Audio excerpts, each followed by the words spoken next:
اعوذ باللہ من الشیطان الرجیم بسم اللہ الرحمن الرحیم۔ سورہ رعد آیات نمبر 16 تا 19۔ یہ کافر لوگ اللہ کے سوا جنہیں پکارتے ہیں ان کی کوئی حقیقت نہیں، وہ تو خود اپنے نفع نقصان پر اختیار نہیں رکھتے۔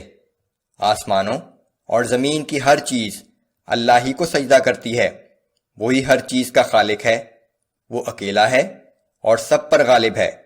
ایک مثال کہ اس دنیا میں بھی حق کو فتح حاصل ہوگی اور باطل تباہ ہو جائے گا۔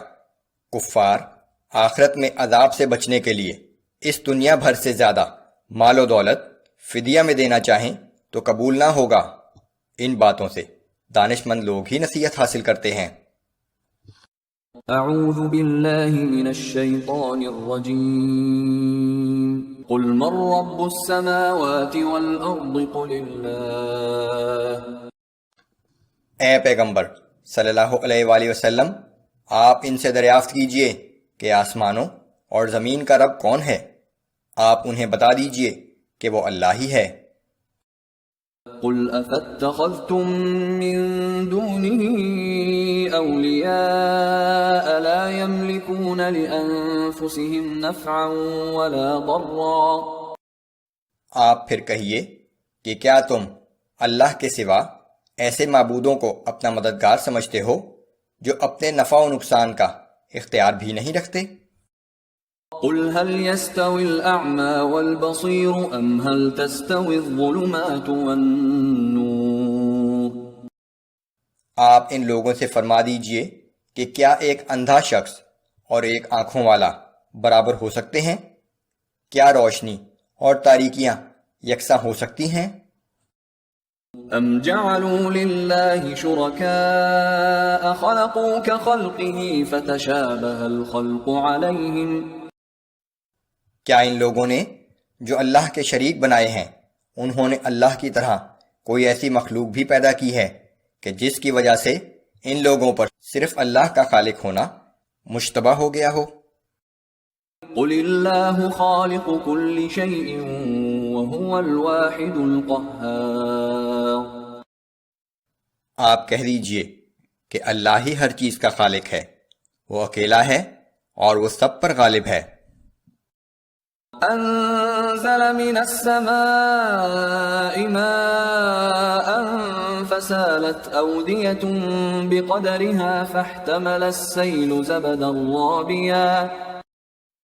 اس نے آسمان کی جانب سے پانی اتارا تو وادیاں اپنی اپنی گنجائش کے مطابق بہنے لگیں، پھر سیلاب کا پانی جھاگ اور خش و خاشاک کو اوپر اٹھا لایا۔ وَمِمَّا يُوقِدُونَ عَلَيْهِ فِي النَّارِ ابْتِغَاءَ حِلْيَةٍ أَوْ مَتَاعٍ زَبَدٌ مِثْلُهُ۔ اور ایسے ہی جھاگ اور میل کچیل ان دھاتوں پر بھی اٹھتے ہیں جنہیں زیور اور برتن وغیرہ بنانے کے لیے لوگ پگھلایا کرتے ہیں۔ كَذَلِكَ يَضْرِبُ اللَّهُ الْحَقَّ وَالْبَاطِلَ۔ اسی طرح اللہ تعالی حق اور باطل کی مثال بیان فرماتا ہے۔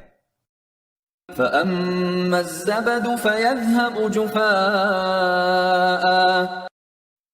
پھر جو جھاگ اور میل کچیل ہے اسے پھینک دیا جاتا ہے۔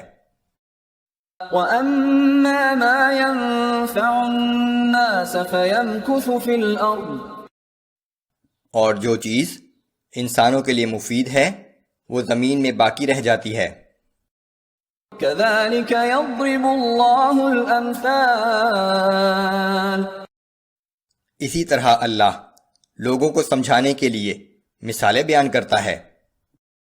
لِلَّذِينَ اسْتَجَابُوا لِرَبِّهِمُ الْحُسْنَى۔ جن لوگوں نے اپنے پروردگار کا حکم مان لیا ان کے لیے بہت عمدہ اجر ہے۔ وَالَّذِينَ لَمْ يَسْتَجِيبُوا لَهُ لَوْ أَنَّ لَهُم مَّا فِي الْأَرْضِ جَمِيعًا وَمِثْلَهُ مَعَهُ لَافْتَدَوْا بِهِ۔ اور جن لوگوں نے اللہ کے حکم سے سرتابی کی روز قیامت ان کا یہ حال ہوگا کہ وہ خواہش کریں گے کہ اگر ان کے پاس وہ سب کچھ موجود ہو جو اس زمین میں ہے اور اس کے ساتھ اتنا ہی اور بھی ہو تو وہ اسے عذاب سے نجات کے لیے فدیہ کے طور پر دے ڈالیں۔ اولئک لهم سوء الحساب ومأواهم جہنم وبئس المہاد۔ یہی لوگ ہیں جن سے سخت حساب لیا جائے گا اور ان کا ٹھکانہ جہنم ہے اور وہ بہت ہی برا ٹھکانہ ہے۔ افمن يعلم انما انزل اليك من ربك الحق كمن هو اعمى۔ بھلا جو شخص یہ جانتا ہے کہ جو کچھ تمہارے پروردگار کی طرف سے تم پر نازل ہوا وہ برحق ہے، کیا وہ اس شخص کی طرح ہو سکتا ہے جو اندھا ہے؟ انما يتذكر اولو الالباب۔ ان باتوں سے دانش مند لوگ ہی نصیحت قبول کرتے ہیں۔